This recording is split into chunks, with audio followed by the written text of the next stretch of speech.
tema da nossa pregação de hoje é o Deus vivo. Vamos falar sobre o Deus vivo. Convido os irmãos a abrirem suas Bíblias em Jeremias, capítulo 9.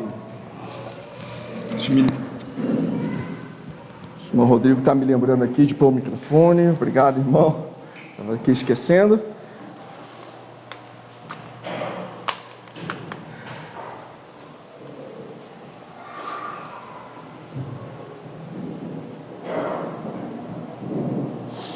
Muito bem, tudo ok? Pronto? Está ótimo o áudio? Certinho? Ok, vamos lá, continuar então. Jeremias capítulo 9, versículo 23, também versículo 24, vamos fazer essa leitura bíblica agora.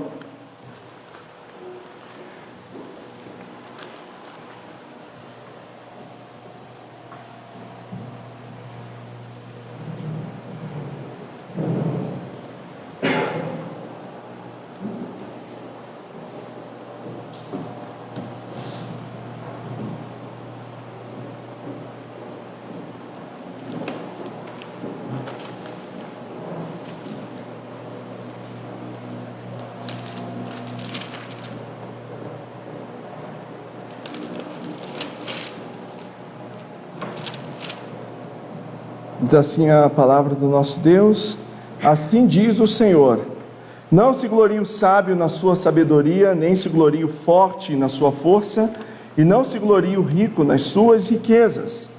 Mas o que se gloriar, glorie-se nisto, em me entender e me conhecer, que eu sou o Senhor, que faço beneficência, juízo e justiça na terra, porque destas coisas me agrado, diz o Senhor. Vamos orar. Senhor Deus e Pai, nós estamos diante do Senhor, Deus vivo e verdadeiro, e nós pedimos ao Senhor a Tua bênção, a Tua graça, a Tua direção para o tempo que estamos agora estudando a Tua Palavra, que o Senhor fale conosco através da Tua Palavra, Senhor, e que a pregação possa atingir vidas e corações daqueles também que estão além dessas paredes, ó Pai, estão por alguma maneira ouvindo e ouvirão no futuro. Nós pedimos a direção, a bênção, em nome de Jesus. Amém. Muito bem, nós temos aqui nessa passagem 3 áreas em que o ser humano é tentado a se vangloriar, a se exaltar. 3 áreas: sabedoria, força e riquezas. E nas 3 áreas, o Senhor Deus fala que o homem não deve se gloriar em nenhuma delas. Todas essas qualidades são passageiras. A sabedoria humana, diante de Deus, é considerada como loucura. A força ou o poder, um dia se desvanecem, e as riquezas, nós sabemos, acabam. Infelizmente, muitos cristãos estão mirando nas qualidades que o mundo oferece, e que nunca podem satisfazer por completo. Estão se esquecendo do principal, que é conhecer a Deus, ter comunhão com Deus. E no livro de Jeremias, que é um profeta levantado por Deus, que foi chamado por Deus para chamar a atenção do povo de Judá, dos reis de Judá, o livro de Jeremias foi chamado por Deus para isso, numa época em que o povo estava se entregando à idolatria de uma forma que, apesar do profeta falando, dos profetas falando, o povo não voltava atrás. Nós temos uma outra passagem no livro de Jeremias, Jeremias capítulo 2, versículo 11, versículo 12, Deus fala assim com o povo, através do profeta. Veja só o que Deus diz: houve alguma nação que trocasse os seus deuses, ainda que não fossem deuses? Todavia o meu povo trocou a sua glória por aquilo que é de nenhum proveito. Espantai-vos disto, ó céus, e horrorizai-vos, ficai verdadeiramente desolados, porque o meu povo fez 2 maldades: a mim deixaram o manancial de águas vivas, e cavaram cisternas rotas, que não retêm águas,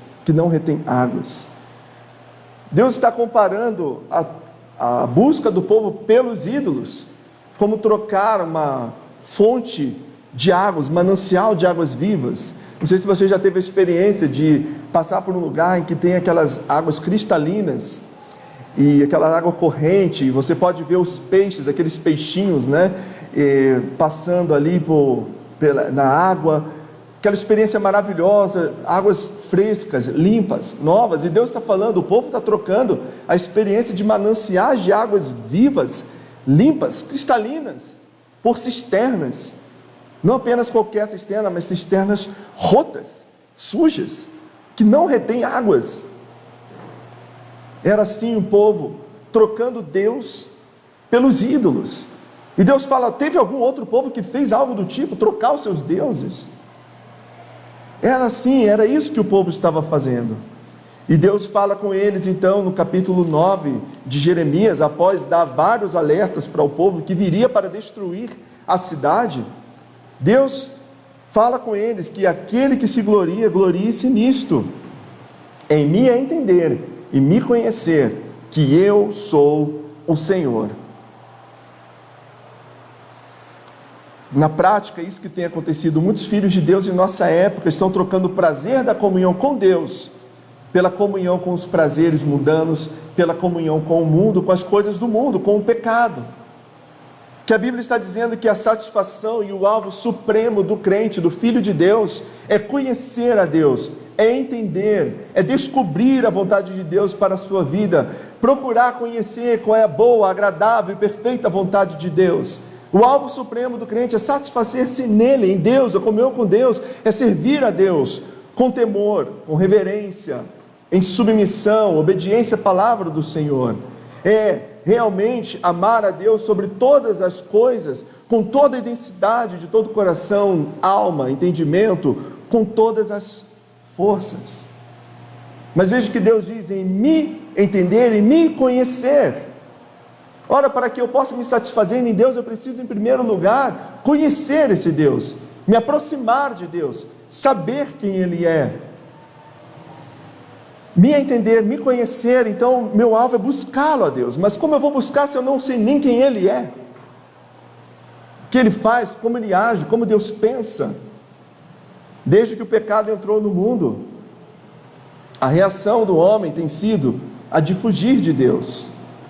Depois que Adão e Eva pecaram, diz o texto lá em Gênesis capítulo 3, versículo 8 e 9 também, e ouviram a voz do Senhor Deus, que passeava no jardim pela viração do dia, e esconderam-se Adão e sua mulher da presença do Senhor Deus, entre as árvores do jardim. E chamou o Senhor Deus a Adão e disse-lhe: onde estás? Qual foi a reação primeira de Adão e Eva? Se esconder, fugir. Fugiram da presença do Senhor Deus e esconderam-se entre as árvores do jardim, como se fosse possível esconder de Deus. Estava como, digamos assim, brincando, o primeiro pique-esconde da história da humanidade, né? Tentando no jardim, tentando fugir de Deus, como se isso fosse possível. E aí no versículo 10, nós temos Deus chamando Adão e Eva, chamando Adão na verdade, né? Chamou o Senhor Deus a Adão e disse-lhe: onde estás? Versículo 10, e ele diz: ouvi a tua voz soar no jardim, e temi, porque estava nu, e escondi-me. A natureza humana, desde que o pecado entrou no mundo, se tornou assim, uma natureza fugitiva, uma natureza que foge de Deus, que se esconde de Deus. Por que Adão e Eva fugiram? Adão mesmo fala: eu tive medo, eu temi, então eu me escondi, estava nu e escondi-me. Então eles temeram a Deus a tal ponto de fugir da comunhão com Deus, mas eles fugiram porque eles sabiam que eles teriam que prestar contas com Deus. Deus falou para eles: no dia que vocês comerem, morrereis. E eles comeram, e eles sabiam, uma hora que Deus chegar e souber que nós comemos, nós morreremos, vamos fugir. E eles fugiram da prestação de contas. Porém, irmãos, a prestação de contas com Deus, eles tiveram que, não teve como fugir, eles tiveram que prestar contas com Deus, não tiveram como escapar, não tiveram como se esconder, não tiveram como fugir, tentaram, mas Deus veio atrás. Então a natureza humana continua sendo assim, temendo o dia da prestação de contas, mesmo que involuntariamente. O ser humano, ele não entende isso. Todos nós, como pecadores, afetados, contaminados pelo pecado, nós continuamos, por natureza, somos fugitivos de Deus.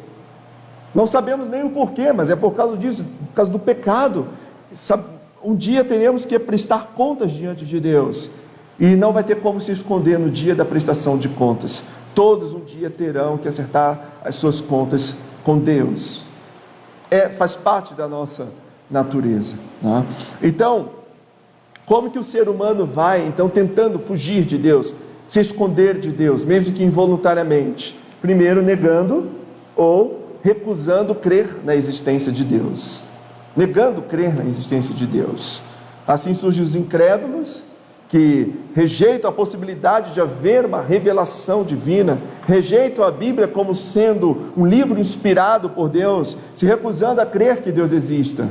Assim nascem os agnósticos, que negam a possibilidade de saber se Deus existe ou não, pois não se pode descobrir a Deus por investigações naturais ou materiais. Claro, Deus é Espírito.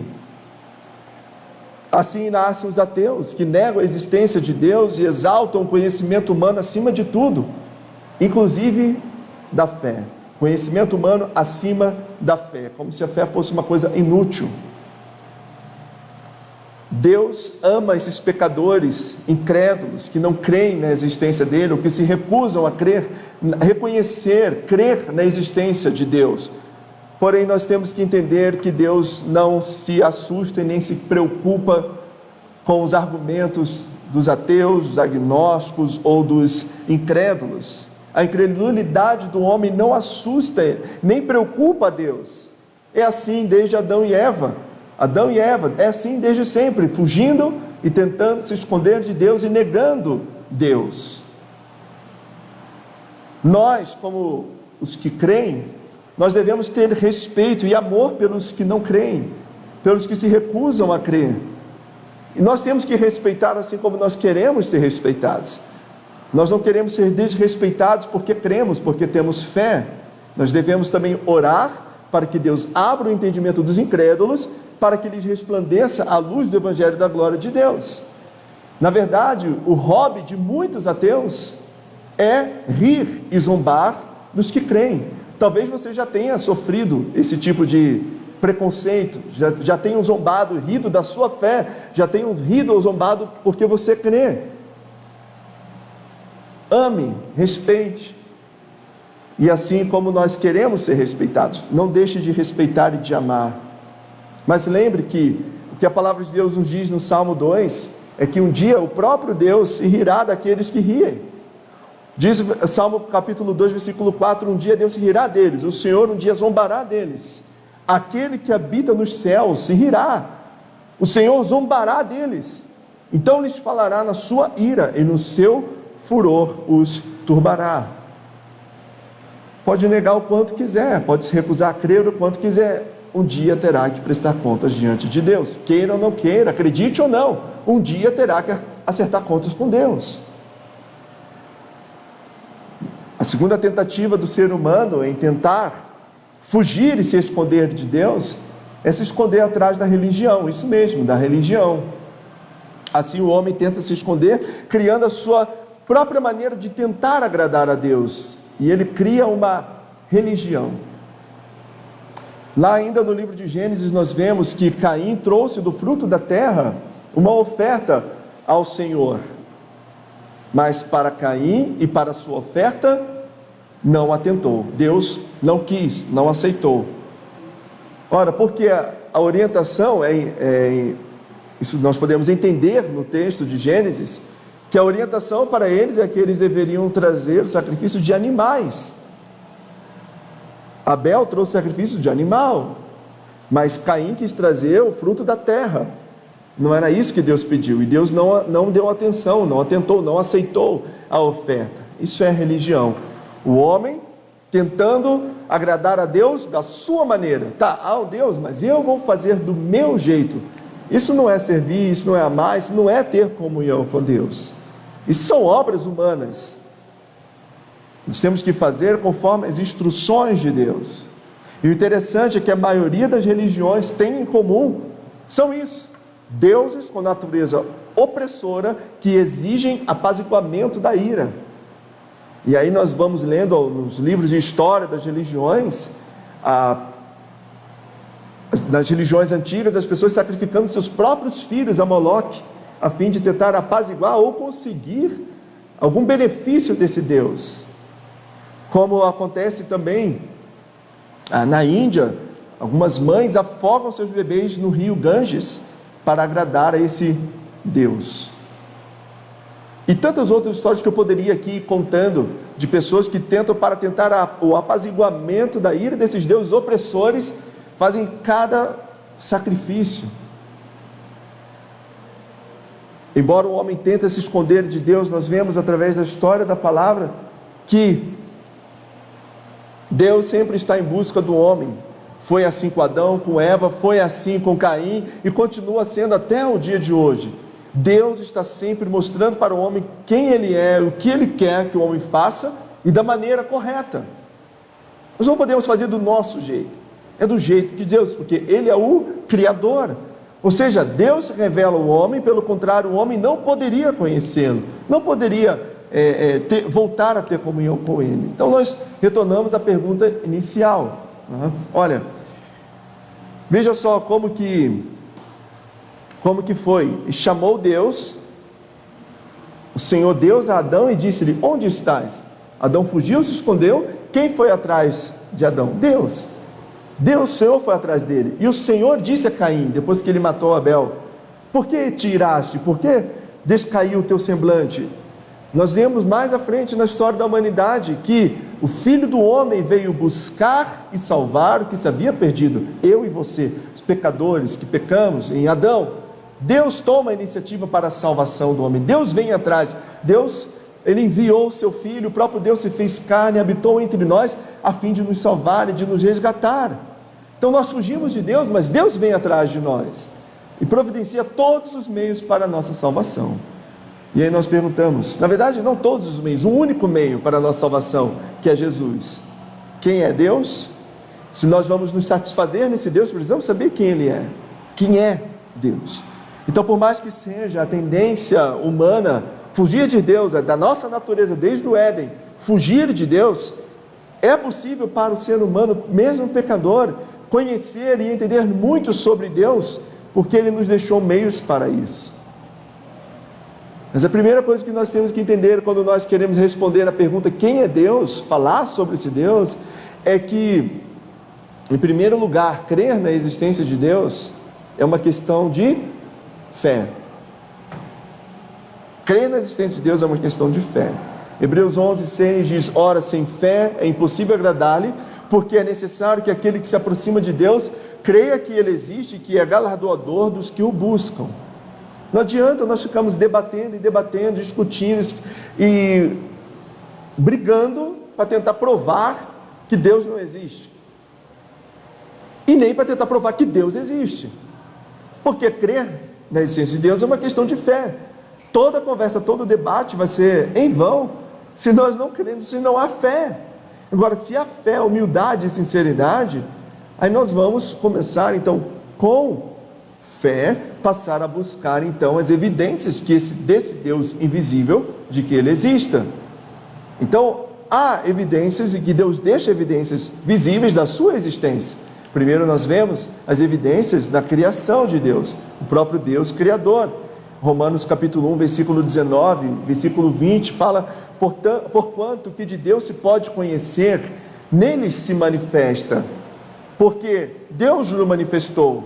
Agora veja só o que o versículo continua dizendo: porque as coisas invisíveis desde a criação do mundo, tanto o seu eterno poder, como a sua divindade, se entendem, e claramente se veem pelas coisas que estão criadas, para que eles fiquem inexcusáveis. Então note, o eterno poder de Deus, a divindade de Deus, são vistas, entendem claramente, se veem pela criação do próprio Deus. Você não vai ver a Deus, mas você vai entender o poder, a divindade, pela criação. Ora, Deus criou todas as coisas, e isso é poder, um poder ilimitado, o poder de criar tudo pelo poder da palavra. Porém, a criação, nós sabemos que não é totalmente suficiente para descobrirmos as qualidades, as características, os atributos, a vontade de Deus. Por isso Deus nos deixou a Bíblia, Deus nos deixou as Escrituras, a palavra de Deus.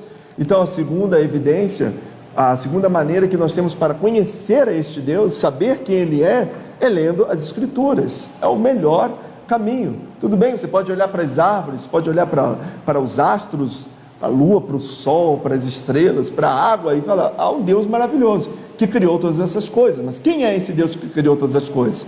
Se nós apenas dizemos Deus criou, nós podemos dar o nome que nós quisermos para esse Deus. Mas quem foi o Deus verdadeiro que criou essas coisas? As Escrituras nos atestam isso. A palavra de Deus nos atesta isso. Então nós temos em 2 Timóteo, capítulo 2, versículo 13, versículo 17, que diz: toda a Escritura é divinamente inspirada. Nós temos, é soprada por Deus, essa inspiração, a ideia no grego dela, é sopro de Deus. Ou seja, o sopro, quando nós sopramos, o ar que sai no sopro é algo que vem de dentro, vem dos meus pulmões e sai. Então a ideia de a Escritura é inspirada por Deus, ela é soprada por Deus, é original de Deus, vem de dentro de Deus, e Deus põe para fora essas palavras, através dos seus profetas que foram registrando a palavra de Deus, até que chegou para nós as Escrituras. Ninguém escreveu a Bíblia por natural elucidação, mas todos eles foram inspirados por Deus para escrever. E ela não só isso, inspirada, mas ela é útil para o nosso crescimento espiritual, para que nós possamos andar no caminho certo, no caminho da obra que Deus quer para nós. Lembra? Caim quis fazer da maneira dele e fez errado. Então, como que nós vamos saber a maneira certa de adorar e de agradar a esse Deus e de ter comunhão com esse Deus? Escrituras. As Escrituras. As Escrituras nos mostram o caminho. As Escrituras, elas são realmente um mapa que nos leva para perto de Deus. O apóstolo Paulo, quando ele estava lá em Atenas e ele foi apresentar o Deus desconhecido para os atenienses, e é interessante que se nós fôssemos comunicar a palavra de Deus para alguém que nunca conheceu, se nós fôssemos falar de Deus para alguém que nunca ouviu falar de Deus, esse esboço que nós temos aqui em Atos 17, a apresentação de Paulo para eles, é uma mensagem maravilhosa para nós começarmos a falar de Deus para alguém que nunca ouviu falar de Deus, para alguém que não conhece a Deus. Atos capítulo 17, versículo 22, abra comigo, por favor, nessa passagem. Atos capítulo 17, versículo 22 até o versículo 31, Paulo está ali em Atenas, como eu já disse. E aí o versículo 22, Paulo diz assim: e estando Paulo no meio do Areópago, disse: homens atenienses, em tudo vos vejo como sendo um tanto supersticiosos, porque passando eu e vendo os vossos santuários, achei também um altar que estava escrito: ao Deus desconhecido.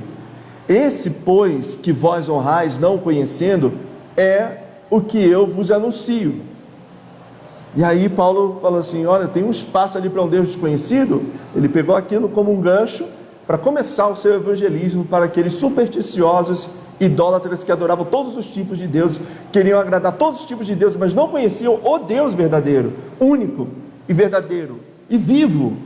Porque todos aqueles ali eram imagens, não eram deuses com vida, com poder para realizar, criar, fazer alguma coisa. Então Paulo começa dizendo, primeiro, versículo 24, ele apresenta para eles que Deus é o Criador e o dono do mundo. Lembra que hoje pela manhã, em Atos 14, foi a mesma maneira que ele pregou lá em Icônio? Da mesmo jeitinho, ele começou falando: olha, Deus é o Criador e o dono do mundo. Ele está pregando para gentios e não para judeus que já conheciam a palavra. E ele diz: o Deus que fez o mundo e tudo que nele há, sendo o Senhor do céu e da terra, não habita em templos feitos por mãos de homens. Ou seja, em primeiro lugar, ele não é um Deus como esse que vai habitar numa casinha ou num templo. Ele é o Senhor do céu, o Senhor da terra. Não haveria uma casa que pudesse conter a Deus, a presença de Deus. Também nós vemos que ele fala no versículo 25, que Deus não é um Deus morto. Então nós estamos respondendo: quem é esse Deus? Quem é Deus? Primeiro, ele é o Criador. Segundo, ele não é morto, ele é um Deus vivo. Ele não é um Deus morto como um ídolo, como um boneco de madeira, como um boneco de ouro, prata ou qualquer coisa assim. Ele é um Deus vivo, na qual todos subsistem nele. Ele é o Deus vivo que não depende da ajuda dos homens. mas é Ele mesmo que dá a vida. Veja só o versículo 25: nem tão pouco é servido por mãos de homens, como que necessitando de alguma coisa, pois Ele mesmo é o que dá a todos a vida e a respiração e todas as coisas. Note que o detalhe que Paulo diz aqui: Deus é o que dá a respiração. Até mesmo o ar que nós respiramos é Deus quem concede.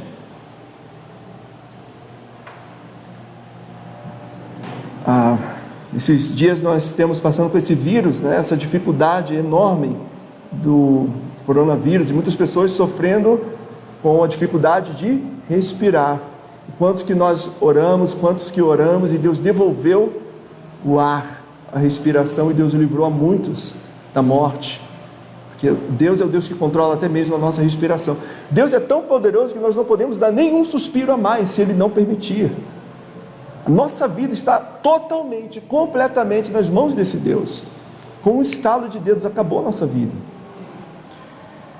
Então isso é sério, isso não é brincadeira. Versículo 26 nos diz que Ele criou o homem, mas Ele não apenas criou o homem, mas Ele criou o homem com propósito, com um alvo. Diz versículo 26: e de um só sangue de Adão fez toda a geração dos homens, todos nós somos descendentes de Adão, para habitar sobre toda a face da terra, determinando os tempos já dantes ordenados e os limites da sua habitação. Então veja que Deus criou o homem para habitar sobre toda a terra, e Deus colocou um limite para a habitação do homem. Há um limite, que nós não podemos sair deste limite. Deus criou, está limitado. Nós fomos criados para viver nesta terra, e nessa terra nós vivemos. E o que mais que ele diz aqui, o propósito da criação de Deus? Deus criou também, diz no versículo 27,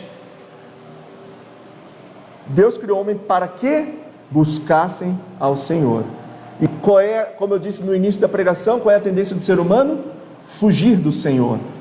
Mas Deus nos criou para nós o buscarmos, para que buscassem o Senhor. Se porventura, tateando, o pudessem achar, ainda que não está longe de cada um de nós, Deus está perto. E Paulo fala de aqueles homens que estão tateando, tentando buscar a Deus. Note, eles estão com uma estrutura cheia de ídolos, e tem lá ao Deus desconhecido. Estão buscando, como cegos, tateando, procurando, e fala: Deus não está longe de vocês, vocês estão quase encontrando Ele. E naquele momento Deus revela a eles através da pregação do apóstolo Paulo. Então Deus está agora, naquele momento, a graça está sendo oferecida para aqueles homens. Então Deus não está longe da sua criação.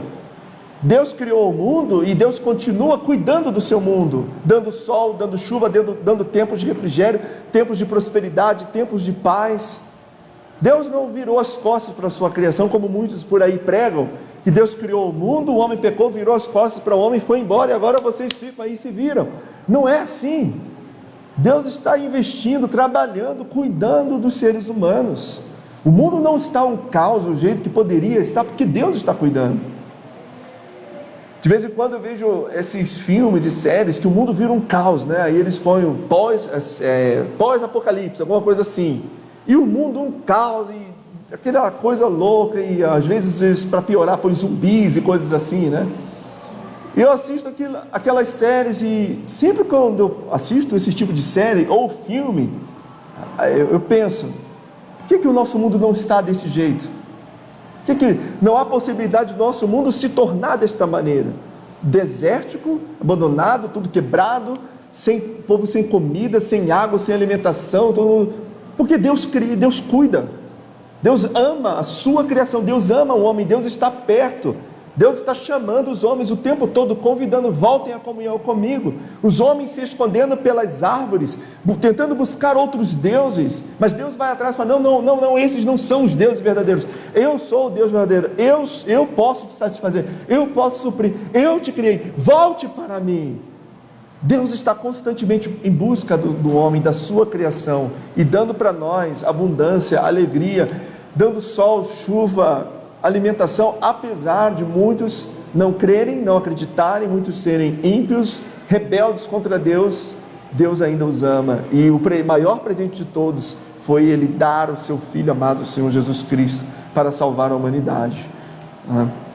Então veja só, Deus é o Deus que nos criou com um propósito, para que o homem o busque. Esse é o propósito da nossa criação, buscar a Deus e habitar neste mundo maravilhoso que Ele criou para nós. Nós que destruímos o mundo, mas o mundo é maravilhoso, o mundo que Deus criou para nós.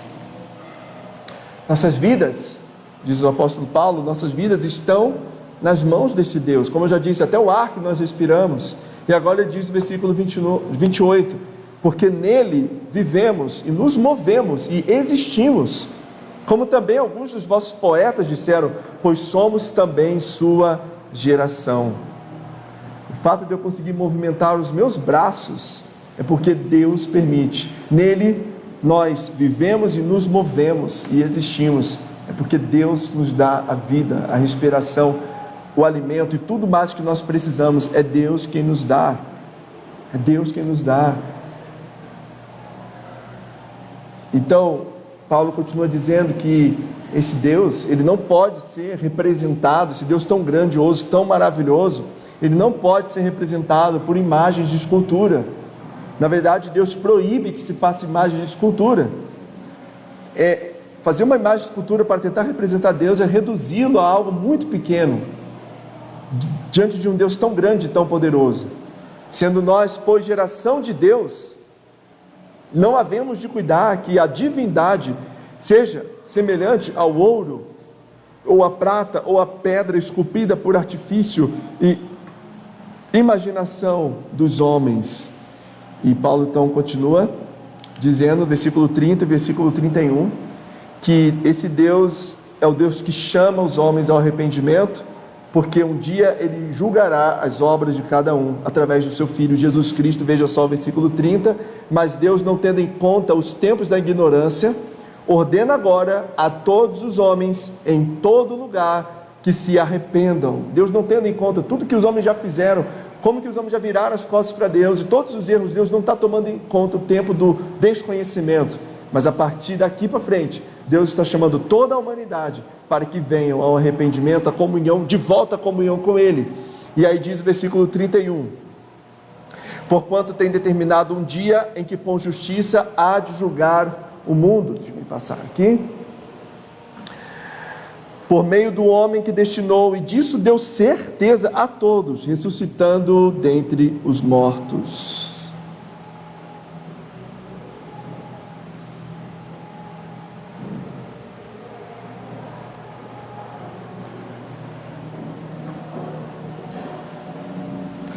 A ressurreição de Cristo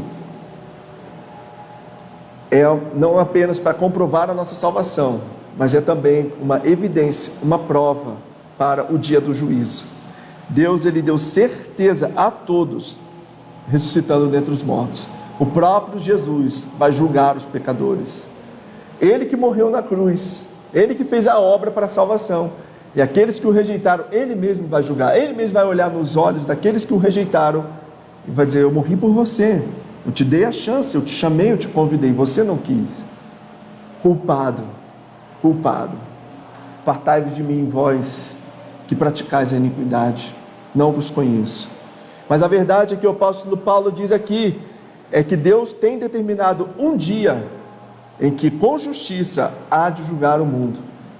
Não adianta tentar fugir, um dia todos nós seremos julgados, estando em Cristo ou fora de Cristo, um dia todos serão julgados. Esse dia já está marcado no calendário de Deus, esse dia vai chegar.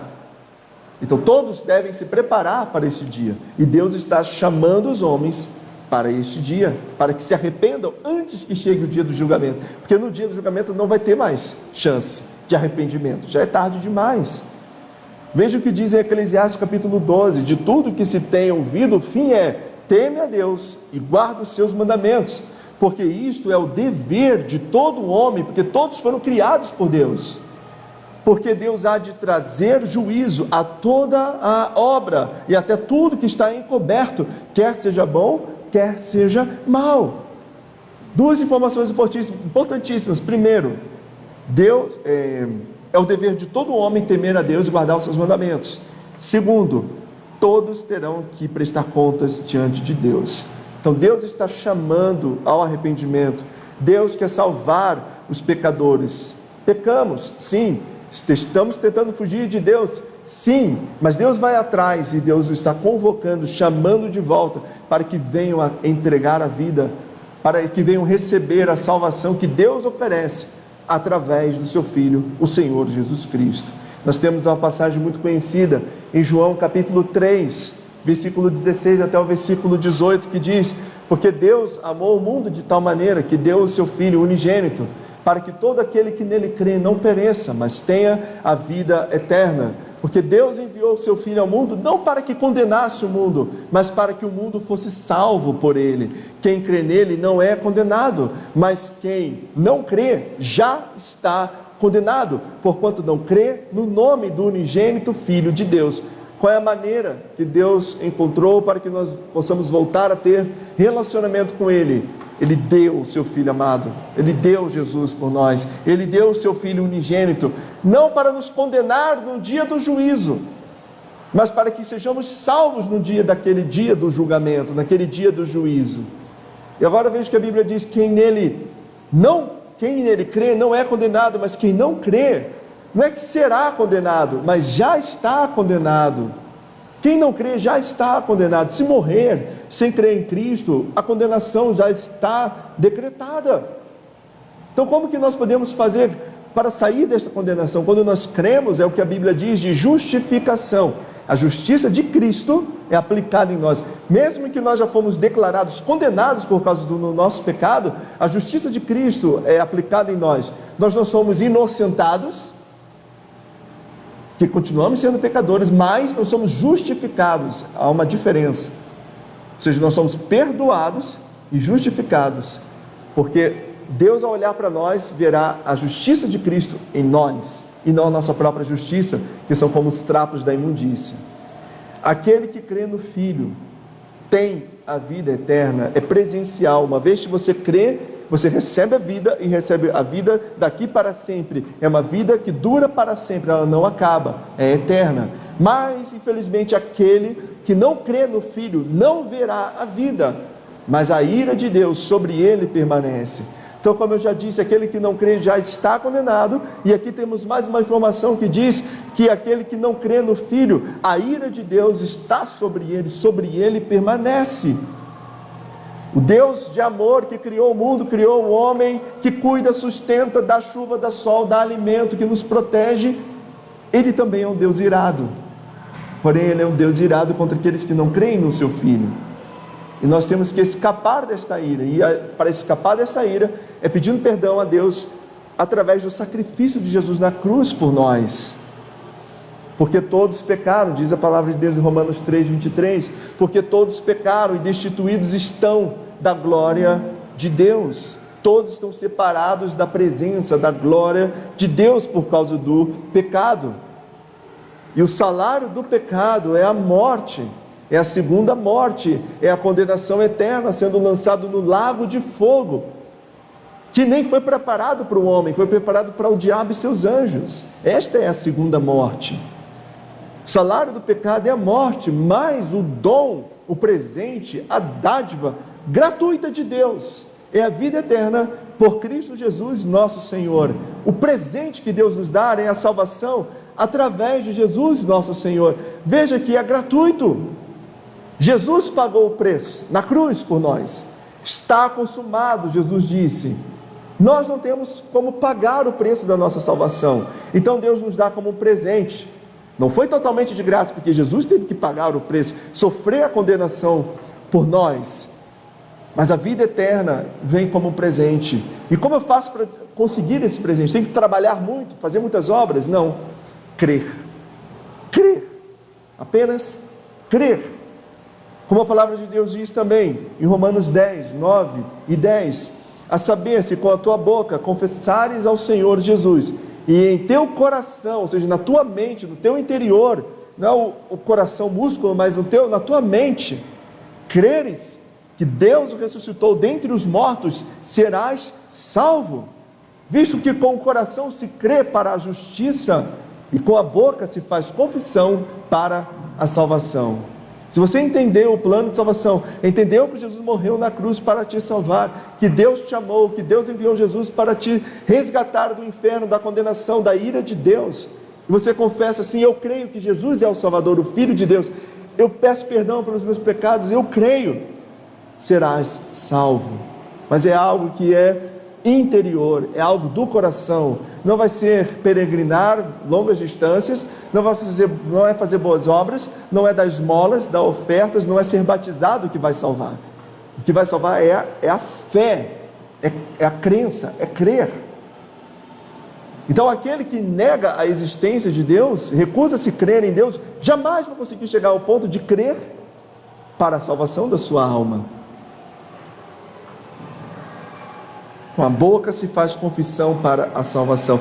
A confissão da boca é apenas um resultado, é apenas uma evidência daquele que já crê. Não vai ser tanto o que se diz, porque a fé é algo interna, não tem ação, mas é apenas uma confissão pública. Eu creio que Jesus é o Salvador. Eu creio. O Senhor Jesus Cristo mesmo disse: quem crer e for batizado, será salvo. Mas o versículo não acaba aqui, ele continua dizendo: mas quem não crer, será condenado. Quem não crer no Filho de Deus, a ira de Deus sobre ele permanece. Quem não crer no Filho de Deus, já está condenado. Quem não crer, será condenado. Quem crer, for batizado, como eu disse, batismo não salva, mas é apenas uma evidência daquele que crê.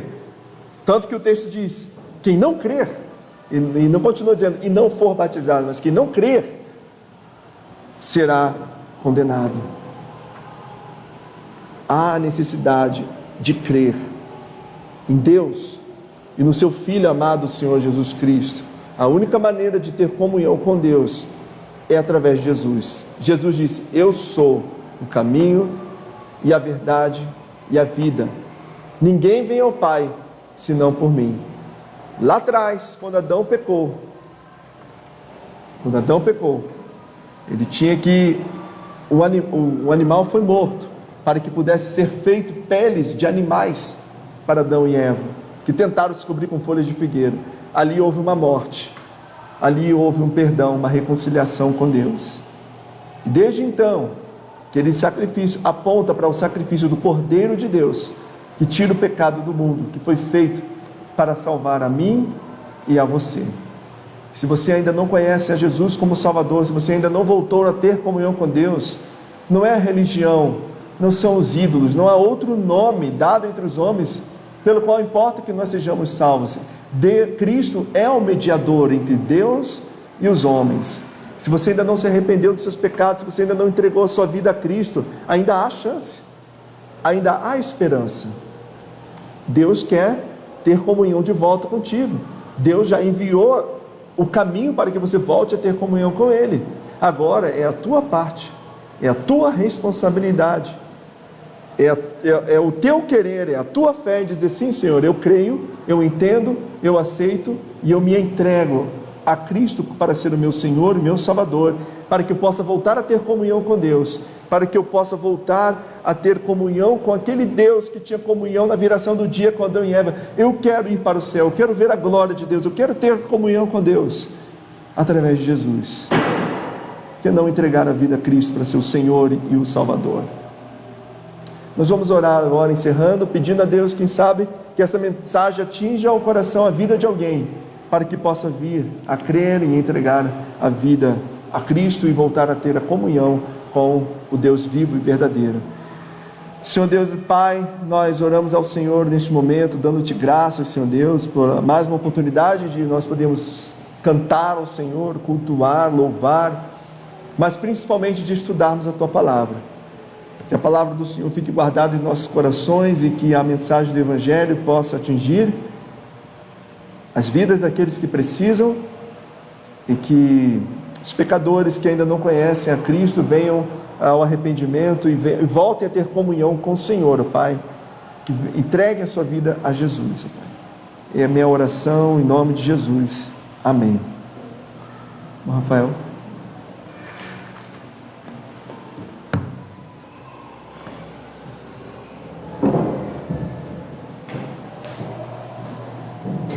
O profeta Jeremias profetizou: não se glorie o sábio na sua sabedoria, porque a sabedoria de Deus é loucura para o homem.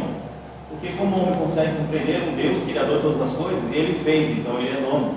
Mas ele mesmo se sacrificar e vir na terra como a figura de um homem, se humilhar e morrer por nós. Mas não precisamos entender muito bem a essência disso, a não ser pelo fato de que existe Jesus Cristo. E ele veio, o que diz esse próximo hino? Não sei porquê de Deus o amor a mim se revelou, mas eu sei que em quem criei, estou bem certo que é poderoso para guardar o meu tesouro até o dia final. Vamos louvar e agradecer ao Senhor. Pastor.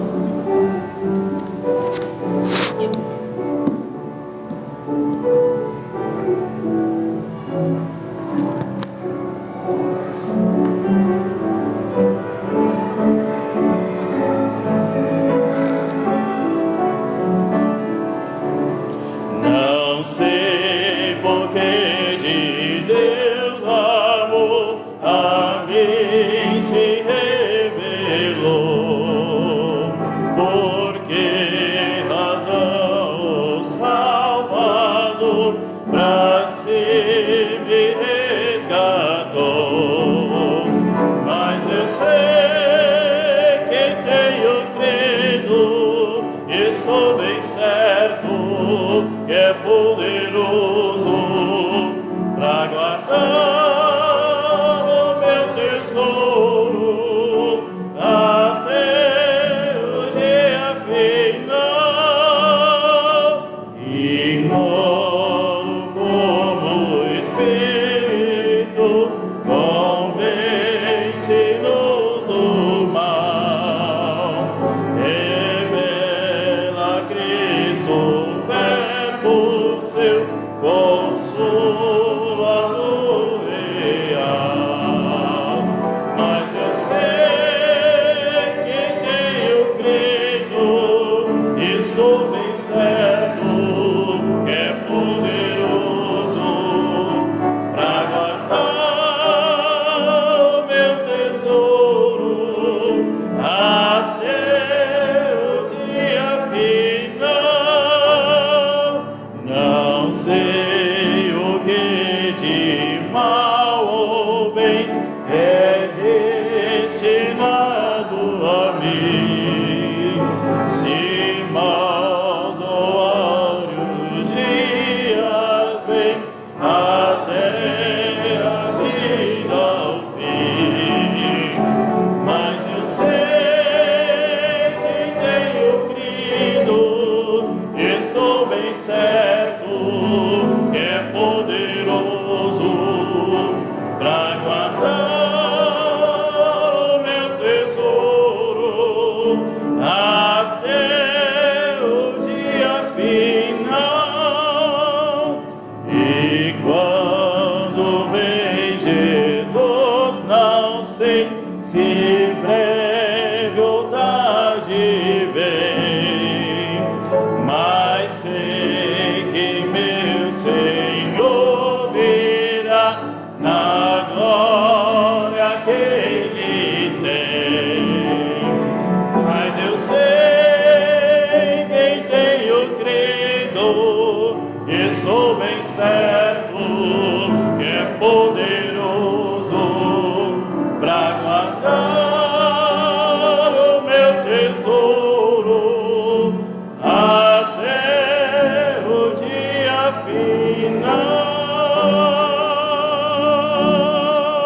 final. Amém, irmãos? Pastor? Amém. Deus amou o mundo de tal maneira que deu o seu Filho unigênito, para que todo aquele que nele crê não pereça, mas tenha a vida eterna. Se você ainda não teve um encontro pessoal com Deus através do Senhor Jesus Cristo, e precisa de ajuda, quer conversar, quer saber mais sobre Jesus, nos procure. Talvez alguém que esteja assistindo pelo Facebook pode mandar uma mensagem para nós, entrar em contato para que nós possamos te ajudar a conhecer mais sobre esse Deus maravilhoso, conhecer mais sobre o seu Filho, o Senhor Jesus Cristo, e como você pode ter acesso ao céu. Que Deus nos abençoe a todos, uma boa semana, na graça e na paz do Senhor, Após o toque do instrumento, nós temos por encerrado o nosso culto. Até a próxima. Deus abençoe, irmãos.